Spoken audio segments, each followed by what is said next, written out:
1441வது பாடல். நம்ம கிட்டத்தட்ட பாதி வந்துட்டோம். 3000 பாட்டில் 5வது தந்திரத்தில் இருக்கிறோம்.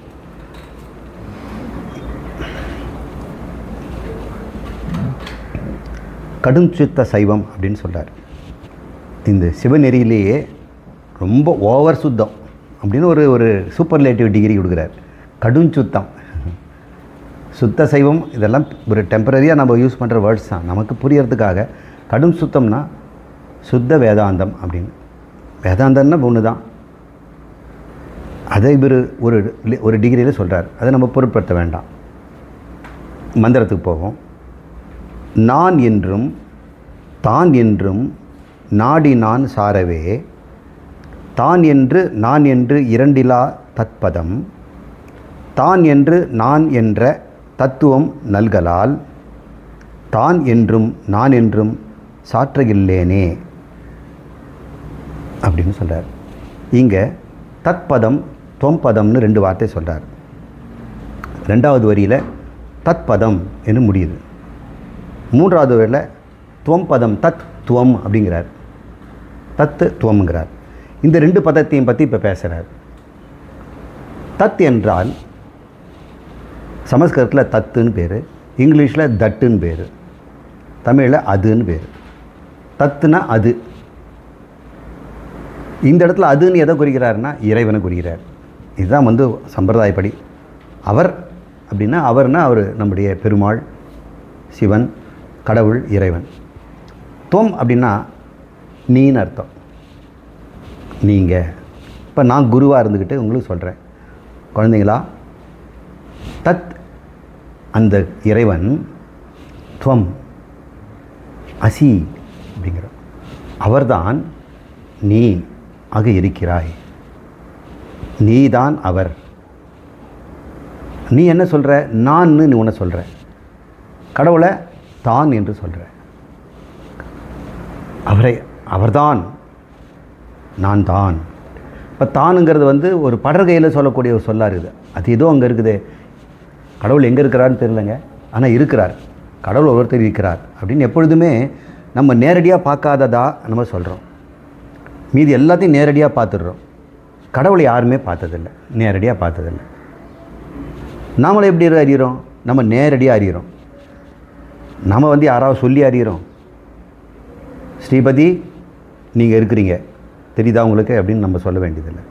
உங்களுக்கே தெரியுது, உங்களுக்கும் தெரியுது. நான் இருப்பது எனக்கே தெரியுது. அப்போ அது பேர் அபரோட்சம்னு சொல்கிறோம். தன்னை தானே அறிதல். இறைவனை நம்ம யாராவது காட்டி கொடுத்தா தான் நம்ம அறிகிறோம். அவரை நம்ம எப்படி அறிகிறோம்? நானாக அறிகிறோம்? வேறாக தானே அறிகிறோம். கடவுளை நீங்கள் நானாக அறிஞ்சிருக்கிறீங்களா? உங்களை தான் நீங்களாக அறிகிறீங்க. கடவுளை நான் தான் கடவுள் நீங்கள் அறிஞ்சிருக்கிறீங்களா? இல்லை. அவர் எப்போவுமே அவருன்னு தான் அறிஞ்சிருக்கிறோம். ஆனால் வேதம் சொல்லுது அவர் தான் இவருங்கிறார். ஸ்வயம் தேவதத்தா, அந்த கடவுள் தான் நீப்பா அப்படிங்கிறார். இதை தெரிஞ்சுக்கிறது தான் கடும் சுத்த சைவம். நான் என்றும் தான் என்றும் நாடி நான் சாரவே அப்படின்னு முதல் சென்டென்ஸ். நான் என்பது என்னன்னு நான் பார்த்தேன், தான் என்பதும் என்னன்னு நான் பார்க்குறேன். இது எப்படி பார்க்குறது? நானுங்கிறத எல்லாரும் எப்படி புரிஞ்சுக்கிறாங்க, தானுங்கிறத எப்படி புரிஞ்சுக்கிறாங்க அப்படின்னு பார்த்தோம்னா, உலகத்தில் இருக்கிற மக்களெல்லாம் ஒரே மாதிரி தான் புரிஞ்சுக்கிறாங்க. நான் என்பதை எப்படி புரிஞ்சுக்கிட்டீங்க அப்படின்னு உங்களை கேட்குறேன்னு வைங்க.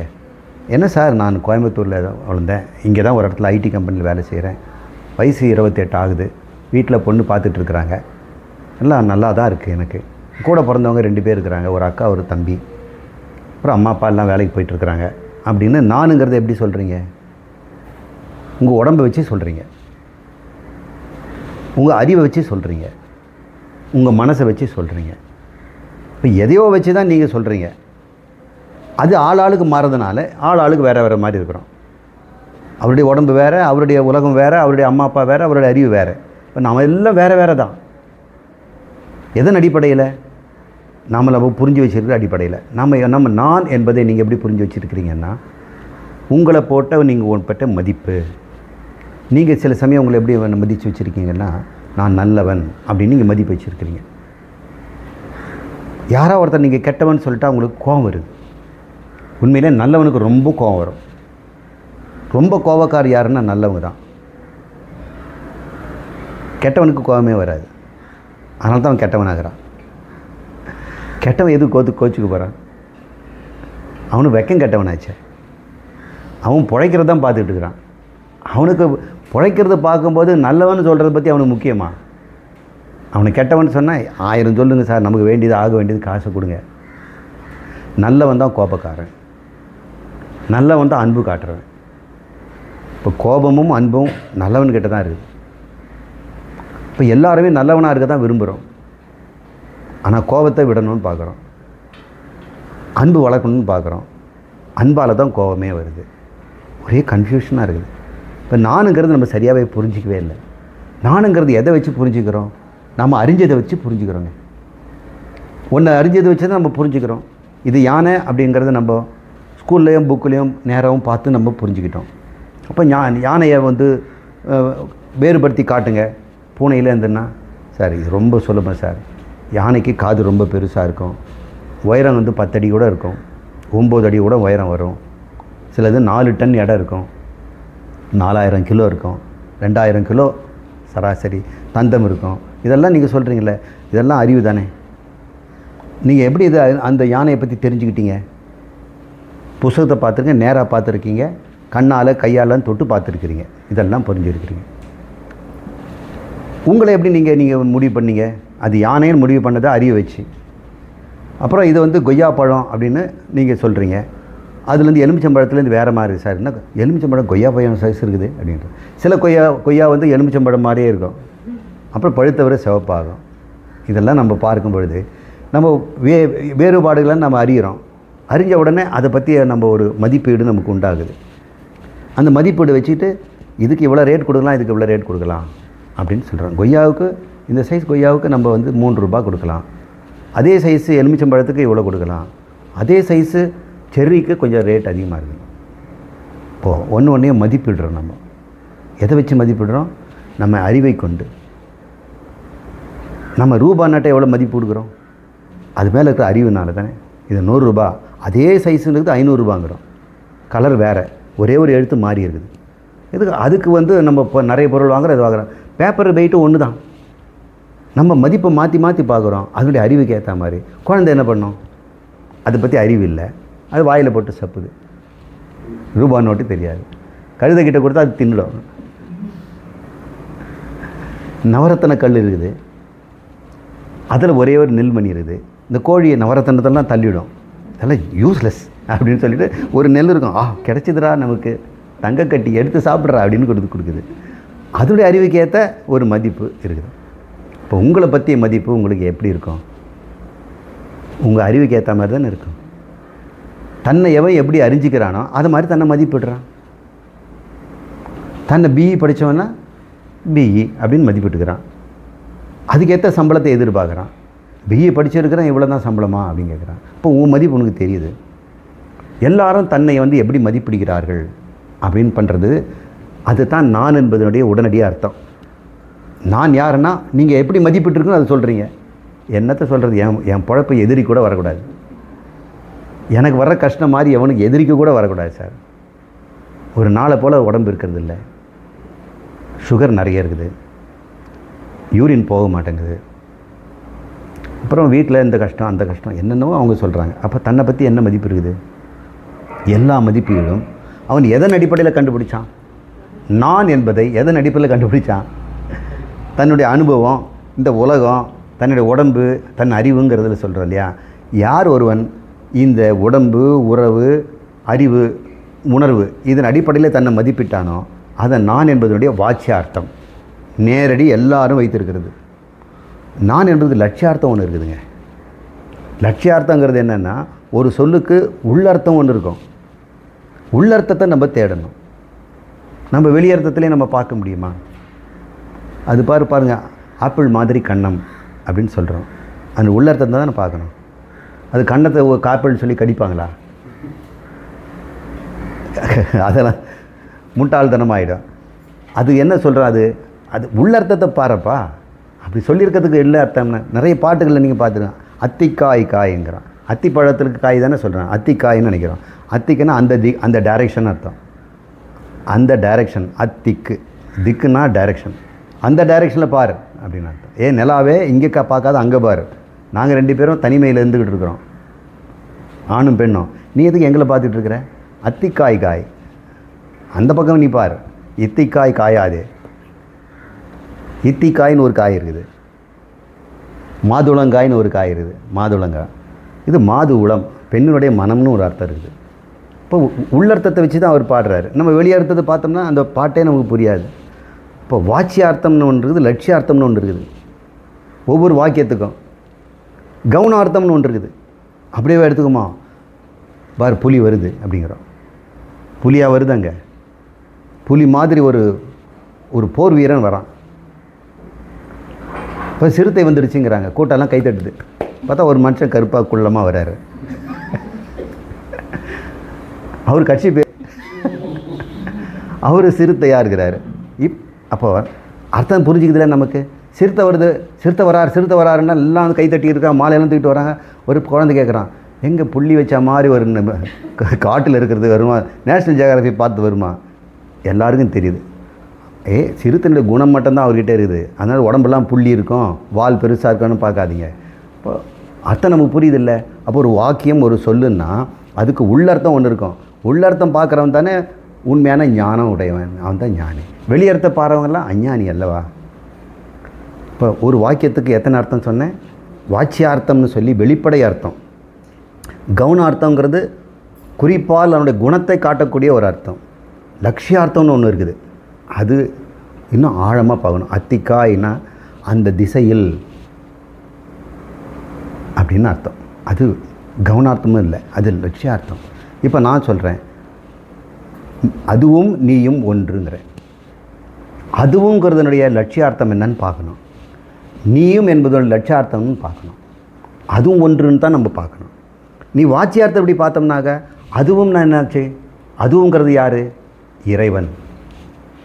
அதுதான் வாட்சியார்த்தம், எல்லாருக்கும் தெரிஞ்சது. இறைவனுக்கு என்னங்க அர்த்தம்?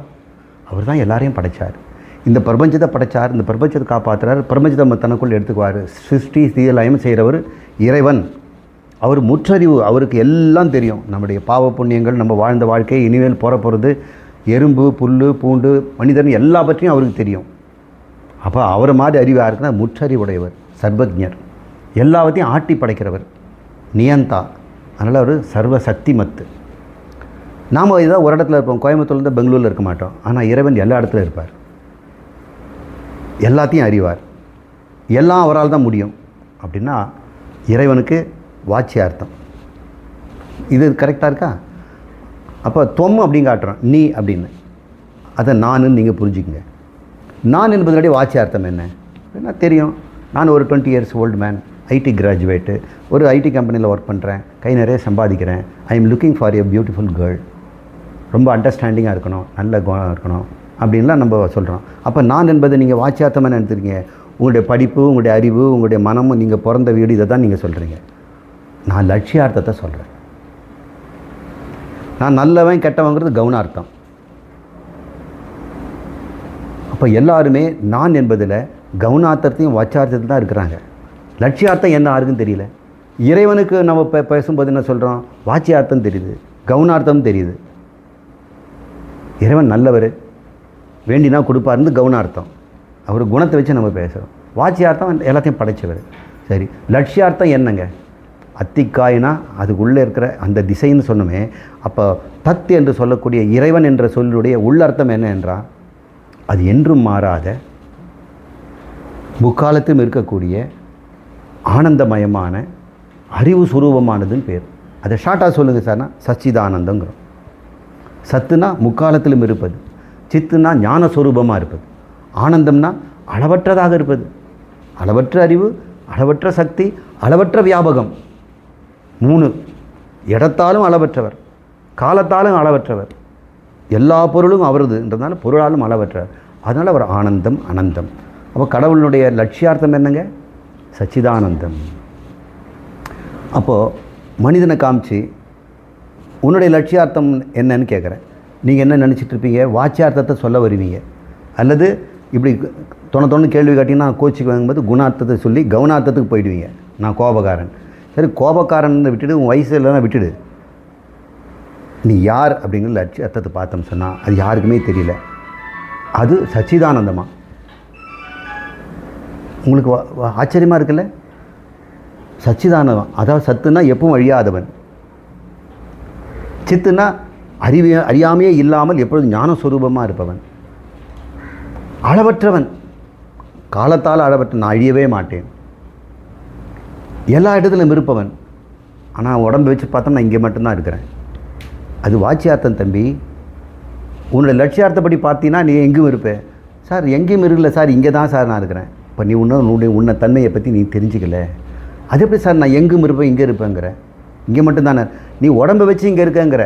நீ நான் என்பதனுடைய தன்மையை நீ ஆராய்ந்து பார்த்தால் எங்கும் இருக்கின்ற கடவுள் என்பது புரிஞ்சுக்கணும். அதைத்தான் அவர் சொல்கிறாரு. நான் என்றும் தான் என்றும் நாடி, அதனுடைய உள்ளர்த்தத்தை நாடி நான் சாரவே கண்டுபிடிச்சப்பட்டேன். ரெண்டும் ஒன்றுன்னு கண்டுபிடிச்சிட்டாரா? திருமந்தத்தில் அவர் சொல்கிறார். நான் என்பதனுடைய லட்சியார்த்தம், தான் என்கின்ற இறைவனுடைய லட்சியார்த்தம், வாச்சியார்த்தத்தை விட்டுடு, கவுனார்த்தத்தை விட்டுட்டு பார்த்தோம்னா ரெண்டும் தான் என்றும் நான் என்றும் இரண்டிலா, ரெண்டு இல்லைங்கிறார். எனக்கு இது சரியாக புரியல சார் அப்படின்னு. ரெண்டு மண் பொம்மைங்கிறது. ஒன்று பெருமாள் சங்கு சக்கரெல்லாம் வச்சுக்கிட்டு அழகாக ப்ளூ கலரில் இருக்கிறாரு, மாலையெல்லாம் போட்டுட்ருக்கிறார், ஒரு கையில் கதை இப்படி காட்டிகிட்ருக்கிறார், அவரும் சாமியெல்லாம் கும்பிட்றாங்க. இன்னொரு மண் பொம்மை இருக்குது, அது சாதாரண மனுஷன். இந்த பொம்மைக்கு அறிவு வந்துடுச்சு. இப்போ உடனடியாக இந்த சாமி பொம்மை இருக்குதே, அது என்ன சொல்லும்? பக்தா என்ன வரம் கேள். இந்த பொம்மை என்ன சொல்லும்? அடியேன் உங்களுக்கு சேவை செய்வதே நான் புண்ணியமாக கருதி கொண்டு இருக்கிறேன், எனக்கு முக்தி படம் கொடுங்கள், நான் உங்களோட கலக்கணும், அடியேனுக்கு அந்த வரம் கொடுங்க அப்படின்னு இந்த பொம்மை கேட்குதுன்னு. எதன் அடிப்படையில் ரெண்டு பேரும் வேறு வேறு? இவர் கடவுள்னு சொல்கிறோம், இவன் மனுஷன்னு சொல்கிறோம். அந்த ரெண்டுமே மண்ணில் செய்தவங்க தானே. இவங்களுக்கு எதோ அறிவு வந்துடுச்சு. அறிவு வர்றதுக்கு முன்னாடி நேற்று எப்படி இருந்தாங்க? அங்கே மூலையில் இருந்த ஒரு களிமண்ணாக இருந்தாங்க. எவனோ ஒருத்தன் வந்தால் அது பெருமாள் ஆக்கிட்டான், இன்னொன்று மனுஷனாக்கி கீழே அவனு வியாபாரம் பண்ணல. ஒரு பக்தன் ஒரு சுவாமி முன்னாடி இருக்கிற மாதிரி ஒரு பொம்மையை வைத்துட்டுருக்கிறார். அன்றைக்கி ராத்திரி அவங்களுக்கு ரெண்டு பேருக்கும் அறிவு வந்துடுச்சு. இப்போ அவனை கேட்குறான். அப்போ கோயம் வருவான், ரெண்டு பேரும் லூசுங்க. பெருமாளே நீயும் மண்ணு தான், ஏ மனிதா நீயும் மண்ணு தான். வாச்சியார்த்தின் அடிப்படையில், உன்னுடைய உருவத்தின் அடிப்படையில், நீ பிறந்த இடம் இதெல்லாம் பார்க்கும்போது, சங்கு சக்கரெல்லாம் வச்சுருக்கிறதெல்லாம் பார்க்கும் பொழுது நீ பெருமாள். நீ அதெல்லாம் ஒன்றுமே இல்லாமல் இடுப்பில் துணியோடு வெறும் உடம்போடு நின்றுட்டுருக்கிற, கூனி குறுக்கி இருக்கிற நீ மனிதன். ஆனால் லட்சியார்த்தத்தைப்படி பார்த்தீங்கன்னா நீங்கள் ரெண்டு பேரும் ஒன்று. அப்போ அவன் சொல்கிறான், தான் என்பதும் பெருமாளை காட்டுறான், நான் என்பதும் நாடி சென்று பார்த்தேன், தான் என்றும் நான் என்றும் இரண்டிலா தத்பதம். அந்த தத் என்ற பதத்தில் இரண்டு இல்லைன்னு நான் கண்டுபிடிச்சிட்டேன் அப்படிங்கிறாரு. தான் என்றும் நான் என்ற தத்துவம் பதம் நல்கலார். இந்த துவம்லையும் கூட நான் என்றும் தான் என்றும் இல்லையே. நானுன்னு சொல்லக்கூடிய வாச்சியார்த்தமும் இல்லை, தான் என்று சொல்லக்கூடிய வாச்சியார்த்தமும் இப்போ தாண்டி லட்சியார்த்தப்படி பார்த்தாக்கா அங்கே நானும் தானுன்னு ரெண்டு இல்லையாயா? இந்த பொம்மைக்கு ரெண்டும் இப்போ அமைதியாகி போச்சு. என்ன சாமி கும்பிடணும்னு சொல்கிறதில்ல, இன்றைக்கி சாமின்னு சொல்கிறதில்ல, அமைதியாக இருக்கிறாங்க. ரெண்டு பேர் இருந்தால் தானே அமைதி, ரெண்டு பேர் தானே பேச்சு. இப்போ ரெண்டுமே மண்ணாச்சே, மண்ணோட என்ன பேசும் என்ற தத்துவம் நல்கலால். அது கண்டுபிடிச்சிட்டேன். அதை நான் யார் நல்கலால்னா எனக்கு குருநாதர் எனக்கு சொல்லி கொடுத்ததுனால், தான் என்றும் நான் என்றும் சாற்றகில்லேனே, இனிமேல் நான் தானுன்னு என்னத்தை சொல்ல போகிறேன்? கடவுள் நான் அப்படின்னு ஏன் சொல்ல போகிறேன்? நீ எனக்கு சொல்வதற்கு என்ன இருக்குது? அவரும் நானும் ஒன்று, அவரும் நானும் ஒன்று கூட சொல்லக்கூடாது. அப்படி பேசினா கூட இந்த மண்ணும் இந்த மனிதனும் இந்த கிருஷ்ணர் பொம்மையும் பேசிக்கிறாங்கன்னு ஆகிடும். ரெண்டு பேரும் மண்ணுன்ற பிறகு யார்கிட்ட பேசுவாங்க? கிம் பஷ்யன்னு அப்படின்னு ஒரு வேதம் சொல்லு. எதை கொண்டு எதை பார்ப்பான், எதை கொண்டு எதை சிந்திப்பான், எதை கொண்டு எதை உணர்வான்? அவன் பரபிரமம். இந்த ஞானத்தை தான் ஒரு சைவம்னு சொல்கிறாருங்க. கடும் சுத்த சைவம் அப்படின்னு பேர் வச்சிருக்கிறார். படிச்சிடலாம். நான் என்றும் தான் என்றும் நாடி நான் சாரவே, தான் என்று நான் என்று இரண்டிலா தத்பதம் தான் என்று நான் என்ற தத்துவம் நல்கலால் தான் என்றும் நான் என்றும் சாற்றுகில்லேனே. சாற்றுதுன்னா என்னால் வாயால் எதுவும் சொல்கிறதுக்கு ஒன்றுமே இங்கே இல்லை அப்படிங்கிறார். அப்போது நாம் இது வரைக்கும் இந்த சம்மரைஸ் பண்ணி பார்த்தோம்னா, எந்த ஒரு சொல்லுக்கும் 3 அர்த்தம் இருக்கும். ஒன்று வாச்சியார்த்தம், இன்னொன்று கவுனார்த்தம், இன்னொன்று லட்சியார்த்தம். இந்த 3த்தையும் நம்ம இலக்கணப்படி நம்ம தெரிஞ்சுக்கணும். அப்படி தான் சொல்கிறோம். இப்போ யாராவது ஒருத்தர் வந்துருக்கிறாரு, வந்த உடனே அப்படி ஒரு வேலைக்காரர் ஒருத்தர் இருக்கிறார், இவர் மேனேஜர், ஒருத்தர் வந்து முன்னாடி உட்கார்றார். வந்தவுடனே பெல் அடிக்கிறார். பெல் அடித்த உடனே அவர் வந்து எட்டி பார்க்குறார், ஒன்றுமே சொல்லலை அப்படின்னு தான் கை காட்டுறார். உடனடியாக அவன் பிஸ்கெட்டு டீ எல்லாம் கொண்டு வந்து வைக்கிறான். அவன் என்னத்தை புரிஞ்சுக்கிட்டான்? கொண்டு வா அப்படின்னு சொன்னார். அவர் ஃபைலை கொண்டு வான்னு சொன்னாரா, பெரம்பு கொண்டு வான்னு சொன்னாரா, வந்துருக்கணும் 2 அடி போடணும். அவன் என்ன புரிஞ்சுக்கிட்டான்? அவன் மேனேஜர் ரூமில் பார்க்க யாராக வந்தாங்கன்னா கொண்டு வான்னு சொன்னால் என்ன கொடுக்கணும்? தண்ணி கொண்டாந்து கொடுக்கணும். டீயை வந்து ஒரு சாசரில் போட்டு மூடி போட்டிருக்கணும். இன்னொரு டிஷ்ஷில் 2 பிஸ்கெட் கொண்டு வரணும். வந்திருக்கனுடைய தரத்தை பார்த்து கொண்டு வரணும். அதுக்கு எப்படிப்பட்ட டீ எல்லாம் தெரியும். அப்போது அவன் என்னத்தை எதை கொண்டு வா என்பதை எதை கொண்டு அறிஞ்சான்? அவன் வாட்சியார்த்தத்தை அறிஞ்சான்னா அவன் முழிச்சிட்ருப்பான். கவுனார்த்தத்தை பார்த்தான்னா அவன் முழிப்பான். லட்சியார்த்தத்தை புரிஞ்சுக்கிட்டு இருக்கான்ல, அப்போ தானே பழைக்க முடியும். குழந்தைங்களாம் அதானே பெறுது. விளையாடிட்டு தெரு முழுக்க வந்துட்டுருக்கிறான், வந்து நின்றுட்டுருக்கிறான். டேய் மணி 6 ஆச்சு அப்படிங்கிறாங்க. அப்படின்னு என்ன அர்த்தம்? படின்னு அர்த்தம். அவன் லட்சியார்த்தத்தை புரிஞ்சுக்கிட்டான். இல்லைன்னா என்னம்மா 6 ஆச்சுன்னா என்ன செய்யணும்? பால் வாங்கணுமா, எங்கே போகணுமா அப்படின்னு சொல்ல மாட்டான். அவன் லட்சியார்த்தத்தை நம்ம எல்லாருக்கும் புரிஞ்சுக்கிட்டு தான் இருக்கிறோம். சில சமயத்தில் வராங்க, நம்மளை வந்து கதவை திறந்து வராங்க, பேசிகிட்டு இருக்காங்க, அவர் வெளியே போகிறார். போகும்போது கதவு அப்படிங்கிறோம். அப்படின்னா போகும்போது கதவு மூடிட்டு போங்கன்னு அர்த்தம். கதவுங்கிற ஒரு வார்த்தையில் உள்ளர்த்தம் நிறைய இருக்குது. அதுபோல் ஒரு சொல்லுக்கு, ஒரு வாக்கியத்திற்கு வெளியர்த்தம், கவுனார்த்தம், குணார்த்தம். சிறுத்தை வருகிறது அப்படின்னு அர்த்தம். ஸ்கூல்லலாம் காலேஜிலலாம் ஒவ்வொரு டீச்சருக்கும் ஒரு பேர் இருக்குது. அவங்க வர்றதை வச்சுன்னு சிறுத்தை வருதுன்னு சொல்லுவாங்க, புலி வருதுன்னு சொல்லுவாங்க, சுட தண்ணி வருதுன்னு ஒருத்தருக்கு பேர், ஒருத்தருக்கு டெய்லர்னு பேர். டெய்லர் வரார். நானும் ரொம்ப நேரம் அவர் ஏன் டெய்லர்னு சொல்கிறீங்க அப்படின்னு. எங்களுக்கும் தெரியாது சார், எங்கள் சீனியர் வச்சாங்க சார். அப்புறம் யாராவது ஒரு சீனியர் கிடைப்பான்னு, அவர் ஏன் அந்த வாத்தியாருக்கு அந்த மாதிரி பேர் வச்சேன் சார். கீழே உட்காந்து காலை ஆட்டிக்கிட்டே இருப்பார் சார். டெய்லர் யாருன்னு இப்போது ஒவ்வொருத்தருக்கு அது வந்து டெய்லர் வராருன்னா எதை வச்சு நம்ம பார்க்குறோம்? கவுனார்த்தம். அவர் புரிஞ்சுக்கிறோம். டெய்லருக்காக அப்படி டேப்லாம் தோளில் போட்டு கத்திரிக்கோளை வருவாரான்னு. கவுனார்த்தத்தையும் தெரிஞ்சுக்கிறோம், வாட்சார்த்தம் தெரிஞ்சுக்கிறோம், லட்சியார்த்தத்தை நம்ம தெரிஞ்சுக்கணும். இப்போ தத்துவமசி அப்படின்னு ஒரு சொல் இருக்குது. அதுதான் மகா வாக்கியங்கிறோம்.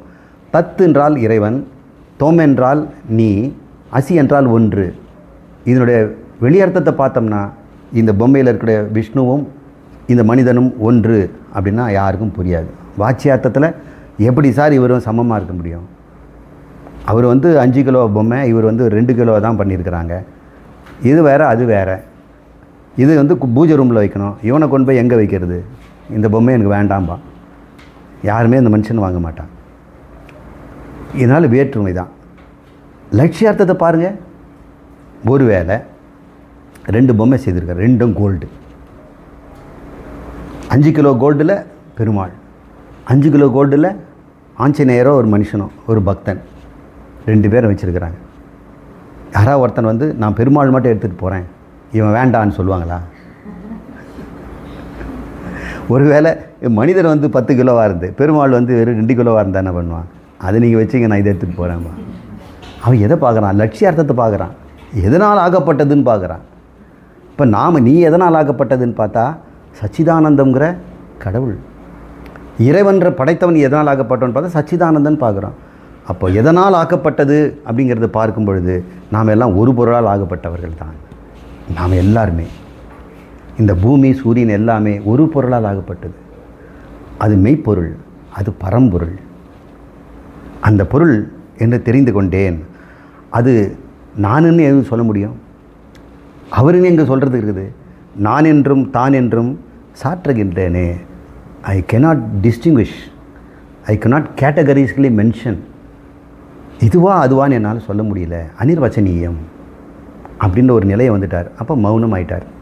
இங்கே யார்கிட்ட பேசணுன்னாக்கா நான் தான் அங்குது. இறைவன் கோயிலுக்கு போனால் நான் தான் அது. இந்த உலகம் நான் தான் அது. ஆடு மாடெல்லாம் நான் தான் அது. குப்பை கூலம்லாம் நான் தான் அது. செத்த போனமும் நான் தான். பிறக்க போகிற குழந்தையும் நான் தான். அப்படின்னும் போது நான் யார்கிட்ட பேசுவேன்? நான் என்கிட்ட தான் நான் பேசணும். ஏன்னா எல்லாமே நான். என்கிட்ட என்ன பேசுறது? என்னை பற்றி எப்படி மதிப்பு இருக்கும்? நீ மட்டும் தனியால் நினச்சா உனக்கு ஏகப்பட்ட மதிப்பீடு உங்கள்கிட்ட இருக்கும். ஆனால் நீ தான் எல்லாம் நினச்சா சூரிய சந்திரர்கள், இனிமேல் இருக்கிற தேவதைகள், 7 உலகத்தில் இருக்கிற வசிக்கிற அத்தனை பேரும் நானுன்னு நினச்சா அவன் எதை பற்றி எதை கேட்பான்? எதை தேடி அவன் ஓடுவான்? அவன் ஆனந்த கூத்தில் அமைதியாக இருப்பான். அதைத்தான் அவர் சொல்கிறான். அந்த நிலையை நான் என்னால் வாயில் சொல்ல முடியல. அடுத்த பாடல் 1467. இப்படிப்பட்ட ஞானம் நம்ம சத்து சித்து ஆனந்தம், சத்து அசத்து சதசத்து, சித்து அச்சித்து, சுத்தமாயை அசுத்தமாயை, இது அத்தனையும் நம்ம தெரிஞ்சுக்கிட்டோம். இப்போ நான் அவர் என்பதனுடைய உள்ளர்த்தத்தையும் தெரிஞ்சுக்கிட்டோம். இது பேர் தான் ஞானம். இதை தெரிந்து கொள்பவன் சைவன். சைவம் என்பது இதுதான் அப்படின்னு இவர் தான் சொல்கிறார். இப்போ அதனுடைய பெருமையை சொல்கிறார். இந்த ஞானத்தினுடைய பெருமை சொல்கிறாரு. ஞானத்தின் மிக்க அறநெறி நாட்டில்லை. நாடுவதற்கு இதை தவிர வேறு ஒன்றும் இல்லை. ஞானத்தின் மிக்க அறநெறி. நீ நெறின்னா வழிபாடு, வழி, மார்க்கம். ஞான மார்க்கம் தவிர வேறு வழி மார்க்கம் இல்லைப்பா. மீதி மார்க்கம் எல்லாமே மறுபடியும் இந்த உலகத்தில் பிறக்க வைக்கும். ஆனால் எவனோ ஒருவன் ஞானத்தை பெற்றுட்டானோ அதற்கு பிறகு நாடுவதற்கு ஒன்று இல்லை. இதுக்கு மேலே நாடுறதுக்கு என்ன இருக்குது? தன்னையே ஒருவன் கடல் உணர்ந்த பிறகு இனிமேல் உணர்றதுக்கு என்ன இருக்குது? இன்னும் தெரிஞ்சுக்கிறதுக்கு என்ன இருக்குது? தேடுறதுக்கு என்ன இருக்குது? அனுபவிக்கிறதுக்கு என்ன இருக்குது? ஞானத்தின் மிக்க சமயமும் நன்றன்று. இதை தவிர ஏதாவது சமயம், நான் ஒரு சித்தாந்தம் வச்சுருக்கிறேன், நான் ஒரு ஃபிலாசபி வச்சுருக்கேன்னா அது நல்லதில்லைப்பா. இது ஒன்று தான் நல்லது. மீதெல்லாம் மறுபடியும் கெட்டதுன்னு நான் சொல்ல மாட்டேன்.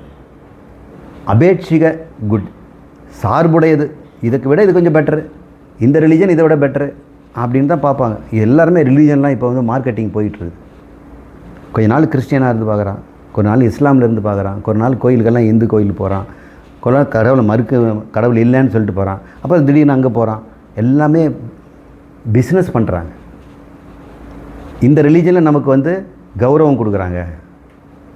நம்மளுடைய தமிழ்நாட்டில் மக்களுக்கெல்லாம் நம்ம கோயிலில் வந்து இப்படி வா, சட்டையை கட்டிட்டு வா, நீ செருப்பெல்லாம் போட்டு வராத அப்படின்னு சொல்கிறாங்க. நான் சர்ச்சுக்கு போகிறேன், ஷூ போட்டு உள்ளே போகிறேன் சார். எங்கள் ஜாதியில் என்ன ஷூ போட்டால் கேலி பண்ணுவாங்க. ஆனால் அங்கே போயிட்டேன்னா என்னை மரியாதை கொடுக்குறாங்க. என் பக்கத்தில் சமமாக உட்கார வைக்கிறாங்க. மற்ற இடத்துல எனக்கு ஹோட்டல்லலாம் எனக்கு தள்ளி உட்காருங்கிறாங்க. வேறு டம்ளர் கொடுக்குறாங்க, தண்ணி அதில் குடிங்கிறாங்க. உனக்கு வேறு டம்ளர் இருக்குது போ அப்படிங்கிறாங்க. ஆனால் இங்கே அப்படி சொல்ல மாட்டேங்கிறாங்க சார். அதனால் எனக்கு போகிறான். அப்படின்னா பார்கெயின் தானே பண்ணுறான். அவன் ஞானத்துக்காக போகிறான், தன்னுடைய கவனத்துக்கு தானே போகிறான். தனக்கு எங்கே மரியாதை கொடுக்குதோ என்பும் தருதோ போவான். எவ்வளோ நாளைக்கு அது தருமோ அவ்வளோ நாள் இருப்பான். அங்கே போன பிறகு அதுக்கு வேறு பிரச்சனைகள்லாம் அங்கே வரும். அப்போ வரும்பொழுது அங்கேயே போயிடலாம் போல் இருக்குது. அதுக்குள்ளே காலம் கடந்துடும். அதனால் ஞானத்தின் மிக்க சமயமும் நன்றன்று. வேதாந்தத்தை கட்சிட்டு உருப்படுறதை பாருங்கள். ஞானத்தின் மிக்கவை நன்முத்தி நல்காவா. இந்த ஞானம்னு சொல்லக்கூடிய இந்த அத்வைத ஞானம், இந்த பிரம்ம ஞானம், இந்த பிரம்மவித்துன்னு சொன்னார் இல்லையா, இதைத்தை மீதி எல்லாமே முக்தி தராது, வேறு ஏதோ ஒன்று தரும். நீ கிறித்துவ மதத்துக்கு போ, இஸ்லாம் மதத்துக்கு போ, இந்து மதத்திலே வைஷ்ணவத்தில் இரு, சைவத்தில் இரு, அல்லது யோக நெறின்னு சொல்லிவிட்டு யாராவது குருநாதர்கிட்ட போயிட்டு மூச்சை பிடிச்சிக்க, பிராணாயாமம் பண்ணிக்க, என்ன வேணால் பண்ணிக்க, முக்தி தராது. எனக்கு முக்தி வேண்டாம், தாராளமாக நீங்கள் போய். இங்கே அத்வைதம் வந்து விளம்பரம்லாம் கொடுக்க போகிறதில்ல. முக்தி வேணுன்ற இங்கே மட்டும் தவிர வேறு வழியே கிடையாது. அவரோட முக்தி தராரு சார்னா தாராளமாக இருந்துக்க. அவர்கிட்டேருந்து முக்தி கிடைக்குமான்னு பாரு. முதல்ல அவர் ஒன்றும் விட மாட்டார். கடைசி வரைக்கும் ஒன்றும் அடிமையாக தான் வச்சுருப்பார். வசூல் பண்ணிவிட்டு உங்கள்கிட்ட இதெல்லாம் வச்சுருக்க வரைக்கும் வச்சுருப்பார். முக்தின்னா என்னன்னு தெரியலையா? கடவுளாக வாழ்வது. அவரை மாதிரி நீ வாழணும். குருநாதர் மாதிரி நீ வாழணும். எந்த குருநாதர் தன்னை என்றைக்குமே இன்னொருத்தர் குருநாதர் ஆக்கலையோ, கடைசி வரைக்கும் சீடனாக வச்சுருக்கிறவனோ அவன் முக்தி தரமாட்டான். அவங்ககிட்டேருந்து விடுதலை கிடையாது. நீ விடுதலை பெற்றுட்டினா எந்த கோயிலுக்கு வேணால் போகலாம், எந்த குருநாதர் முன்னாடி சமமாக இருக்கலாம், சமமாக இல்லாமலும் இருக்கலாம். எதை பற்றியும் கவலை இல்லை. முழு விடுதலை. யார்கிட்டேருந்து?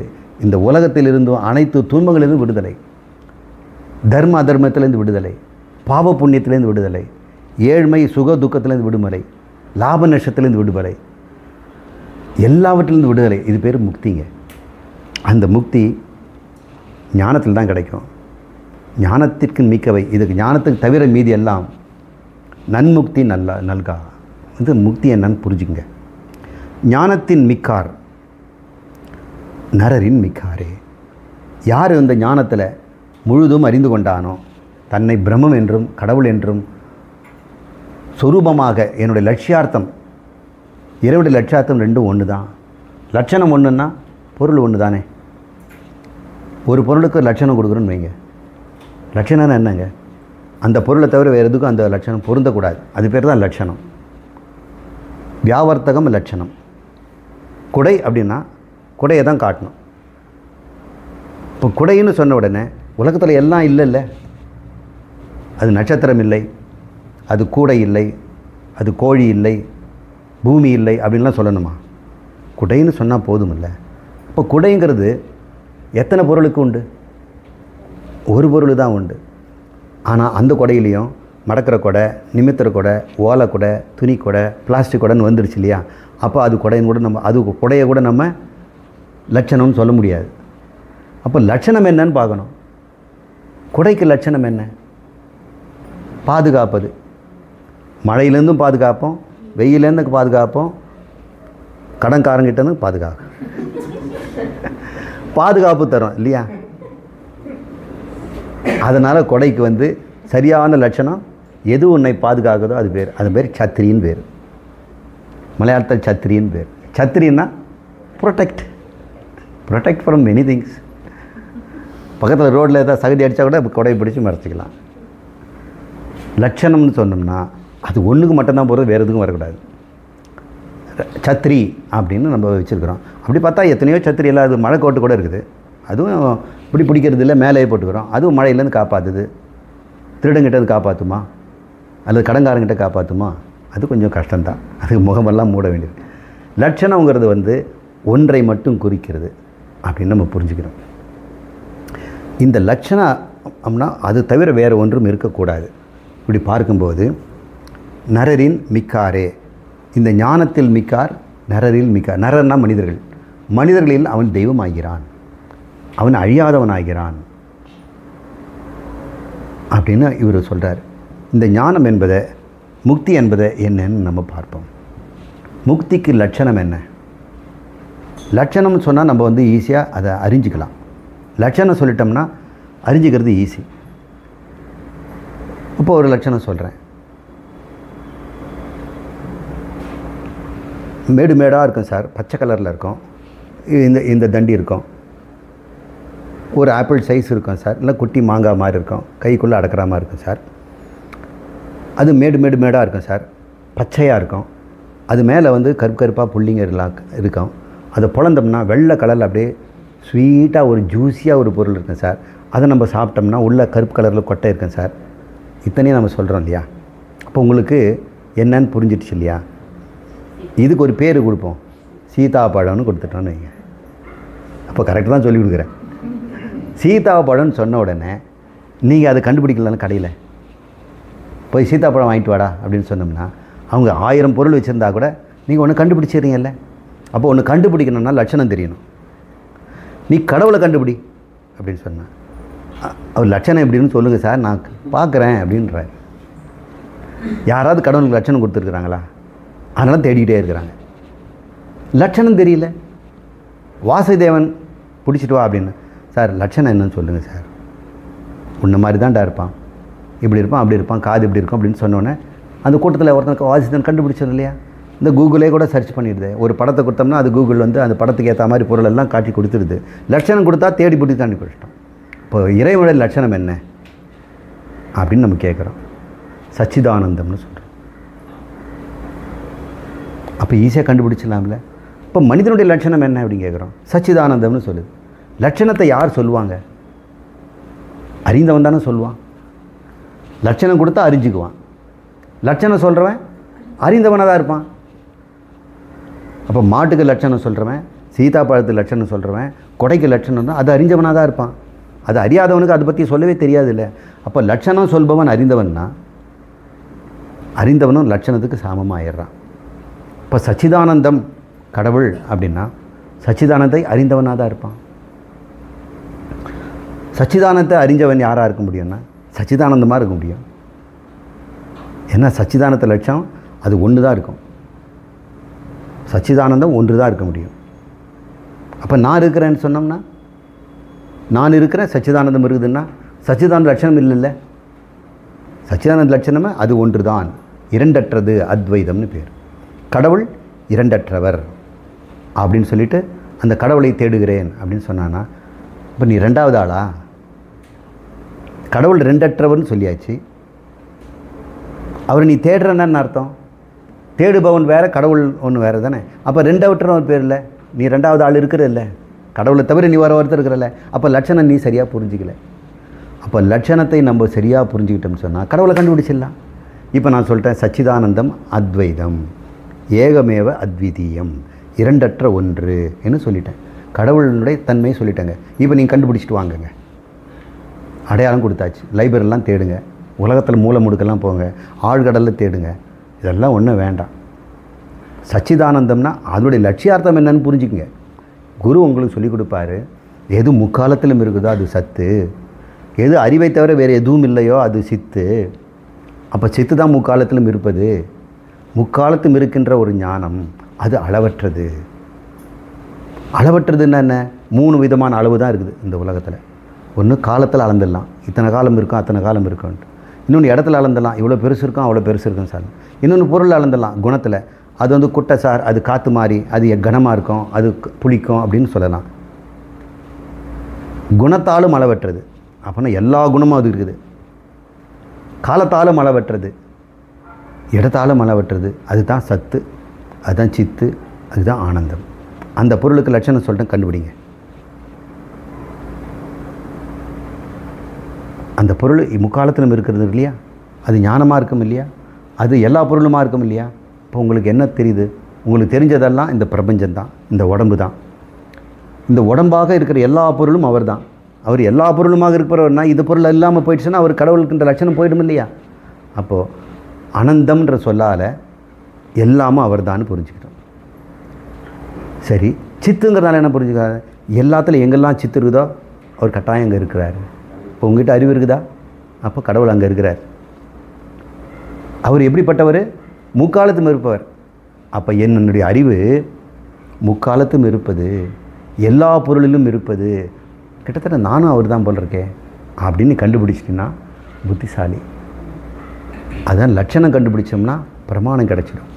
எனக்கு லட்சணம் கிடைச்சிடுச்சு, ஆனால் பிரமாணம் கிடைக்கல. அப்போ குரு வந்து ஹெல்ப் பண்ணுறார். இந்த லட்சணத்துக்குரிய பொருளை அவர் காட்டி கொடுக்குறார். எங்கே காட்டுறாரு? உலகத்தை காட்டி உண்டாக்கியவனை காட்டுறார் சத்தங்கள். அப்போ உன் உடம்பை காட்டி, உன் மனதை காட்டி, உனக்குள்ளே இருக்கிற ஆத்மாவை காட்டி கொடுக்குறாரு. அந்த ஆத்மா தான் அந்த பரமாத்மா சிருஷ்டிகர்த்தா அப்படின்னு பார்க்குறாரு. அவர் சச்சிதானந்தம், நீ சச்சிதானந்தம். சரி, இது பேர் முக்தின்னு பேருங்க. இந்த ஞானத்துக்கு பேர் முக்தி. முக்தின்னா என்னங்க சார்னா? முடிச்ச அவிழ்த்தல்னு அர்த்தம். முடிச்சை அவிழ்த்தல், விடுதல் தானே. நம்ம எல்லாம் முடிச்ச அவிழ்க்க தானே பார்க்குறோம். சில பேர் சொல்லுவாங்க முடிச்ச அவிக்கின்னு சொல்லி திட்டுவாங்க. அவன் ஞானி, தன்னையும் முடிச்ச அவிழ்த்துட்டா மற்றவங்கள வச்சுட்டான். வித்யந்தே ஹிருதய கிரந்தி அப்படின்னு உபனிஷத் சொல்லுது. இந்த இதய கிரந்தின்னா முடிச்சு, இதயத்தில் இருக்கின்ற முடிச்சை அவிழ்த்தவன் ஞானி. அந்த முடிச்சு என்ன? 3 முடிச்சு. தாலி கட்டுறது போது 3 முடிச்சு போடுறோம். அது என்னது? அவித்யா, காம, கர்மம். இந்த 3ஐயும் நம்ம வேற ஒரு நேரத்தில் விளக்குவோம். இந்த முக்தி என்பதும் ஞானம் என்பதும் ஒன்று தாங்க. இதுதான் இந்த சம்மரி. ஞானம் என்பது என்ன, முக்தி என்பது என்ன அப்படின்னு நம்ம பார்ப்போம். சுருக்கமாக பார்ப்போம். நம்ம உலகத்தில் மனிதனுக்கு கஷ்டங்க ஏகப்பட்டது இருக்குது. எல்லா கஷ்டங்களையும் ஒரு லிஸ்ட்டு போட சொல்லுங்கள் அப்படிங்கிறாங்க. ஒரு பெரிய கம்ப்யூட்டர் கொடுக்குறாங்க. உங்கள்கிட்ட உங்களுக்கு என்ன கஷ்டம்னா நீங்களே ஒரு 100 கஷ்டம் சொல்கிறீங்க. நீங்கள் ஒரு 100 கஷ்டம், அப்புறம் ஒவ்வொருத்தரும் ஒரு கஷ்டம் சொல்லுவான். அப்புறம் அங்கேருந்து அது ஒரு முள் மீன் இருந்ததுன்னா அதுக்கிட்ட உனக்கு என்ன கஷ்டம், அது 1000 சொல்லும். திமிங்கலத்தை கூப்பிட்டு உனக்கு கஷ்டம், அதுக்கு ஒரு பெரிய லிஸ்ட்டு சொல்லும். ஒட்டகத்துக்கு ஒன்று சொல்லும், யானைக்கு ஒன்று சொல்லும். எல்லா உயிரினத்துக்கிட்டையும் கேட்டோம்னா கஷ்டங்களுடைய எண்ணிக்கையை எண்ணற்றதாக போயிட்டே இருக்குது. சொல்யூஷன் என்ன? எண்ணற்ற கஷ்டங்களுக்கு எண்ணற்ற சொல்யூஷன். ஒவ்வொரு பிரச்சனைக்கும் ஒரு சொல்யூஷன் இல்லையா? அயன் பாக்ஸ் போட்டேன் சார், சூடாக மாட்டேங்குது, அதுக்கு ஒரு சொல்யூஷன் வேறு. அதுக்கு ஏதாவது ஒரு சொல்யூஷன் இருக்குதா? வேறு இடத்துல வந்து தண்ணியை ஊற்றுங்க சார், அது எரிஞ்சிடும்னு சொன்னால் இங்கே தண்ணி ஊற்றினா என்ன ஆகும்? ஷாக் அடிக்கும். சொல்யூஷன் பிரச்சனையை பொறுத்து இருக்குது. பிரச்சனைகளோ அளவற்றது, அப்போ அதுக்கு உண்டான தீர்வுகளோ அளவற்றது. ஆனால் ஞானம் சொல்லுது, எத்தனை கோடி பிரச்சனைகள் இருந்தாலும் தீர்வு ஒன்று தாங்கிறார். அது எப்படி சார் ஒரே தீர்வுங்கிறார்? அதுதான் ஞானம். அந்த தீர்வு வந்துருச்சுன்னா எல்லா பிரச்சனையிலிருந்தும் உனக்கு தீர்வு. அது பேர் முக்தி. முக்தின்னா என்னங்க? இந்த 3லையும் மாட்டிக்கிட்டு இருக்கத்தானே எல்லா கஷ்டங்களிலும். அப்போ திமிங்கலத்துக்கும் முக்தி உண்டா சார்னா உண்டு, மனிதனுக்கு உண்டானா உண்டு, எல்லாருக்கும் முக்தி உண்டு. அவன் வந்து உண்மையை கண்டுபிடிக்கணும். பிரச்சனை என்னன்னு கண்டுபிடிக்கணும். அந்த பிரச்சனை என்னென்னா தன்னை யாருன்னு தெரிந்து கொள்ளாது தான் பிரச்சனை. இவ்வளோதானா? தன்னை யாருன்னு தெரிஞ்சு கொள்ளாது தான் இத்தனை கோடி பிரச்சனையா? எறும்புக்கு பிரச்சனை ஏராளம், யானைக்கு பிரச்சனை ஏராளம், ஒரு மனிதனுக்கு சொல்ல முடியாத பிரச்சனைகள். ஆனால் நீங்கள் தீர்வு ஒன்றுங்கிறீங்க, தன்னை அறியாததுனால தான் பிரச்சனைகளுங்கிறீங்க. அப்போ எல்லாரும் தன்னை அறிந்து கொண்டால் ஒரு பிரச்சனையும் இல்லையா? அது எப்படி சார்? அப்போ நம்ம பிரச்சனைகள் தன்மையை 2ஆக புரிஞ்சுக்குவோம். ஒருவித பிரச்சனைகள் இல்லாததை அடைவது. நிறைய பிரச்சனைகள் இல்லாததை அடைவது. இன்னொரு ரகமான பிரச்சனை இருக்குது, தொலைத்ததை பெறுவது. உனது தான், அதை அறிந்து தான் நீ பெற முடியும். ஒன்று இல்லாததை அடைவது, இன்னொன்று இருப்பதை அறிவது. பிரச்சனைகள் இப்படி தான் இருக்குதான். சரி, இல்லாததை அடைவதுங்கிற பிரச்சனையை சொல்லுங்கள் சார். சொல்கிறேன். ஒருத்தனுக்கு கல்யாணம் ஆகலை, பொண்ணு தேடிட்டு இருக்கிறான், இல்லாததை அடைகிறான். இன்னொருத்தன் வேலை இப்போ அவங்ககிட்ட இல்லை, வேலையை தேடிட்டு இருக்கிறான், இல்லாததை அடைய பார்க்குறான்.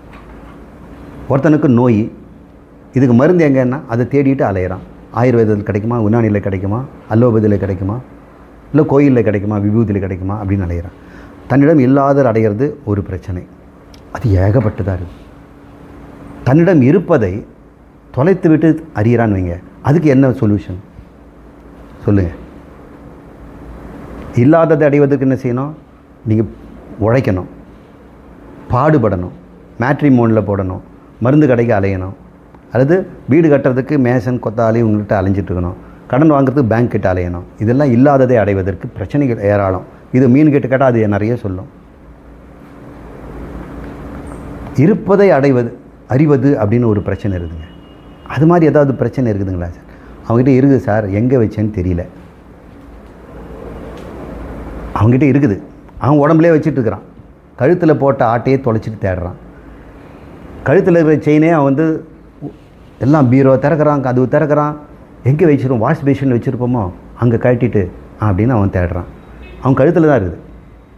அப்போ அவன் வந்து இல்லாததை தேடலை, இருக்கிறதை தேடுறான். இப்போ ரெண்டும் பிரச்சனைகள் தானே. ஒன்று இல்லாததை தேடுவது, ஒன்று இருப்பதை தேடிக்கொண்டிருப்பது. இதுக்கு என்ன சொல்யூஷன், இதுக்கு என்ன சொல்யூஷன் பாருங்கள். இதுக்கு கர்மம் தான் சொல்யூஷன், செய்து தான் பெறணும். ஆனால் இது செய்து பெற முடியாது, என்கிட்ட உங்ககிட்ட இருக்குது இல்லை, அறிந்து தான் பெறணும். அறிந்து பெறுவது தான் ஞானம், அடைந்து பெறுவது தான் கர்மம். இப்போ 2 பிரச்சனைகள் உலகத்தில் இருக்குது எல்லா உயிருக்கும். ஒன்று கர்மம் தான் தீர்வு தரும், இன்னொன்று ஞானம் தான் தீர்வு தரும். நல்ல உதாரணம் சொல்கிறேன். ஞானத்தில் எப்படி தீர்வுன்னு, ஒருத்தர் வந்து இந்த கண்ணாடியை இப்படி தலையில் வச்சுட்டார், வச்சது மறந்துட்டார். அப்புறம் பங்கஜம் கண்ணாடி எங்கே அப்படிங்கிறார். நான் சாம்பாரில் இப்போ வேலையாக இருக்கிறேன், இப்போ நான் கண்டுபிடிக்க முடியாது. அப்புறம் பையனை கூப்பிட்றாரு, பாஸ்கர் டாடி கண்ணாடி நியூஸ் பேப்பர் படிக்கணும்டா அப்படின்னு. அப்பா எனக்கு நான் வந்து ஈவினிங் கிரிக்கெட் ஆட போகணும். ஆடிட்ட பிறகு நாங்கள் எல்லாருமே ஒரு கடையில் போய் ஐஸ்கிரீம் சாப்பிடுவோம். எனக்கு வந்து 30 ரூபா தருவீங்களா? நான் உங்களுக்கு நான் காட்டி கொடுக்குறேன். உங்களுக்கு கண்ணாடி தானே வேணும், நான் தரேங்கிறான். அவர் கொடுக்குறார். அவன் என்ன சொல்யூஷன் தரான்? தலையில் தொட்டு பாருங்க சார் பா அப்படிங்கிறான். அடக்கடவுளை, இதுக்கு 30 ரூபா செலவா? இருக்கிறதே அடையிறதுக்கு இப்போ தடையாகிறது என்ன? அறியாமை தானே. அப்போ சொல்யூஷன் என்ன? அறிவு தானே.